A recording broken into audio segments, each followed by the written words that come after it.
Portnoy bought back his company today. And I know I've been hard on Dave. Dave. For the last year or so. But it's only because I knew he was being corporate Dave. What did I always say? Quit sucking the corporate dick.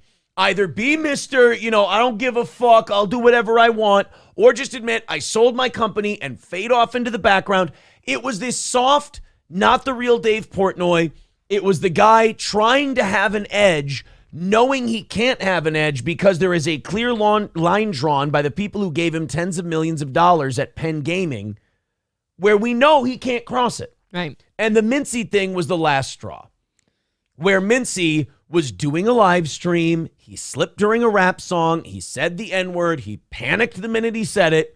And Penn Gaming says, nope, this could fuck up our state gambling license. So, Dave, you got to fire him. And they told Dave to fire him. So Dave had to fire his buddy, even though he kept telling everyone, I'm not for this. I don't support it. It's not okay. But my corporate overlords, there's nothing worse than trying to be Mr. Pirate Ship, Mr. Badass, Mr. You can't tell me what to do. And then you have to tell all your fans, I don't agree with what I'm about to do, but my daddy told me I had to. I'm guessing those are the lessons you have to learn, though, that you haven't experienced the first time. This whole saying, like, you don't know until you know. Like, he sold his company, and he found out how bad it sucked. Yeah. And now he wants it back. Well, now what happened was it kind of fell into his lap. And E-Rock was in here a little bit ago, and he made a great comparison. He said that Dave Portnoy got the deal on buying Barstool back that Vince McMahon got buying WCW. Time Warner, AOL Time Warner, didn't want WCW anymore. They wanted to get rid of it. They didn't want it on their television. They didn't want anything. So they just sold the rights and the titles and the video library to Vince McMahon on the cheap. Vince got it for a fraction of what it was worth. Sure. They're going to do the same thing with Portnoy here because Penn Gaming is being bought out by ESPN. ESPN does not want Barstool. So Barstool told Penn, you want this ESPN buyout, which is going to be great for everyone who has stock in Penn, you got to dump Barstool. Well, this puts Dave Portnoy in a great negotiating position because Penn Gaming now is going, oh, fuck, we can't sell this for what it's worth because we have to get rid of it. And we're not going to haggle over an offer because we have a fucking ESPN check sitting in our mailbox that we can't wait to cash. So Dave can get it for a song. And I'm guessing he did. I'm guessing he got to keep all of his Penn money, take a fraction of his Penn money, and bought his company back. And now he gets control. If it weren't an accident, I would say it's a stroke of Machiavellian genius. I was going to say genius. Yeah. But it's a happy accident. It just fell into his lap. No accidents here. I'm really happy that this happened. I think it's great because as hard as I've been on Dave, I like guy in charge Dave. I like El Presidente Dave Portnoy. I don't like corporate Dave who had to ask. Dave's not an ask permission from mommy and daddy kind of guy. And watching him have to wear that hat was like watching a virile dog be neutered. He's more of like a shoot first, ask for forgiveness later kind of guy. Right. Yeah. So now Barstool hopefully will go back to being the confrontational, no holds barred, non-PC fight back. It can be kind of part of that cultural fight because he used to push back against feminism, speech policing, all of this new agey shit. And it was beautiful. He never apologized, nothing, not until Penn Gaming got involved. So let's watch Dave make the announcement here. And hopefully you're all as excited as I am for what this means. Of course, we got a little music. Oh, fuck's sake. Okay, emergency press conference time. Maybe the biggest emergency press conference we have ever had here at Barstool Sports. Where to start? Penn Entertainment and Barstool Sports have gone our separate ways. As of this moment, while you were watching this video, I have purchased back Barstool Sports from Penn. So that is right. For the first time in a decade, I own 100% of Barstool Sports. Now, does this sound like a guy who was thrown aside by Penn and is upset about it and has to take his company back? Or does this sound like a guy who is finally happy to break those golden handcuffs of Penn Gaming? I'll pick that one, Aaron. Yeah, he sounds like a guy who's remarkably thrilled about how this went, which leads me to believe he got it for a song. Oh, sure. He got it Yeah. for a song. Because He doesn't seem stressed about it. I'm sure he still owned a piece of it. I'm sure he still maintains a minority ownership stake. But also, I'm sure whatever he got to buy it back for, like I said, was a fraction hopefully he's smart enough to make that deal because he knew that, wait, you guys are getting bought out by ESPN. You have no choice but to drop us. Right. So you have to take whatever I offer. I'm hoping he got that deal because then it's perfect. Since the Chernin deal, have I been in total control of everything? Why did it happen? How did it happen? Well, I think Penn, who I have nothing but great things to say, I've said that all the way along with the Penn relationship. Okay, that means he got a great price. I have nothing negative to say about Penn. They're great. Love them. Awesome guys. Great guy. Nothing can ruin his day right now. He's having it's good to see him like this again. I have nothing but the most respect from Jay, his whole team, everything. We did this deal about 3 years ago, and I think both parties are like, we're going to take this thing to the moon.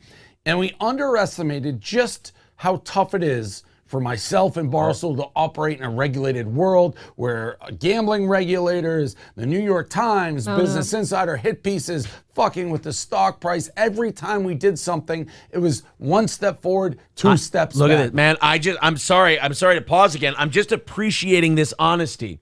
He's not bullshitting people. He's not like, oh, it was all great. It was all awesome. He's saying what we maybe I like what he's saying because it's making me right about what I always said is that he didn't belong in that world. And now he's saying it now that he's bought it back. It's good to hear that Dave was kind of on the same page with the things we'd been saying about what was going on this whole time. I really, really do like to hear that. We got denied licenses because of me, you name it. So the regulated industry, probably not the best place for Barstool Sports and the type of content we make. Penn was able to broker an unbelievable deal with ESPN. We wish them nothing but the best in their endeavors. It's truly a win-win. He got a great fucking deal. Yes, he sure did. That's all I'm thinking of. Like, he's just sucking Penn's dick like, hey, great going to ESPN. Have a great time, guys. Couldn't be happier for you. He got this for a song. He kept his Penn money. He took a fraction of his Penn money. So he got all that Penn money from the buyout, plus he got his company back. Well, I'm also going to think that Penn probably wasn't hurting too bad to get rid of him either because he's not the same him and Barstool's not the same once they acquired it. And even though it's not the same him, he and Barstool were still a pain in the ass for Penn because, like they said, the gambling regulators and all that would fuck with the stock price if Barstool did something shitty. It was a bad match. It's a terrible match. I still own a ton of Penn stock. I'll probably hold it because I think it's going to go up. But more importantly, for us, for Barstool, for the first time in forever, we don't have to watch what we say, how we talk, it's gonna be what we good. do. It's back to the pirate ship. And by the way, I am never going to sell Barstool Sports, ever. I'll hold it till I die. And when I die, I'll give it to Dan or Kevin, who's ever left standing. If their kids are still alive, they'll get whatever. This is great news. This is great news. I'm not sitting here saying Barstool is going to save us from the social calamity that we're approaching. Not even but close. it's nice to have another black flag out on the ocean, you know? Mm-hmm. It's for all of us little guys just doing anything we can to kind of chip away or whatever. It's great to have the big pirate vessel out there going, fucking, hey, we're back. You know, the Black Pearl is back in operation. I like that. Here we go. You got this, you got Compound, Gas. I mean, look. No offense to Gas and Compound. Compared to Barstool, they're I know us. they're little. Yeah. But still, they're little pirates of their own. It's great to have all of them. What I'm saying is it's great to have this big one back out there because the rest of us are never going to make a difference. And I don't think Gas Digital is in it for any kind of free speech fight. I think they want to do a bunch of podcasts with their friends and have a comedy podcast company. So to have Barstool back like this is huge, and he already seems like a different guy. The only thing missing from this is him dropping a gay F or an N-bomb. It's right on the... And I'd just like to come back and say... Jesus. We're really just swinging for the fences right away. Repeal the 19th Amendment. Hey. We're back. We will pass it down. This is now going to be a place for content, content, content, content. Every time I think I'm out, they pull me back in. That's right. I'm not going anywhere. Barstool Sports, the pirate sip, the cannons, they will plunder. This is a pirate sip. Ready? Arr. The pirate sip. That was a pirate sip. That's cute when he screws up. I From like now it. for the next 100 years. So welcome back, back in control. You hear that? He says Barstool is back for 100 years. You know what? I disagree with him. I think Barstool is back for 1,000 years, personally.